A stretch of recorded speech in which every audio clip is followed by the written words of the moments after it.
জান্নাতের রানী মা ফাতেমা নবীর নন্দিনী, অন্তিম কালে তাহার কিছু করুণ কাহিনী।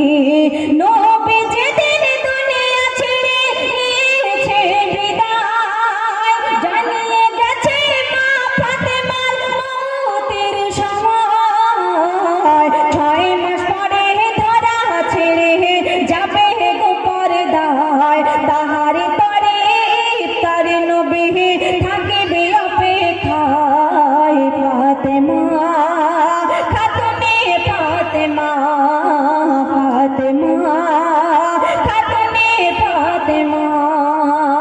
মা ফাতেমার স্বপ্নের মধ্যে কি দেখছে এই কবি পরের ছন্দের মাধ্যমে লিখছে শোনান। এক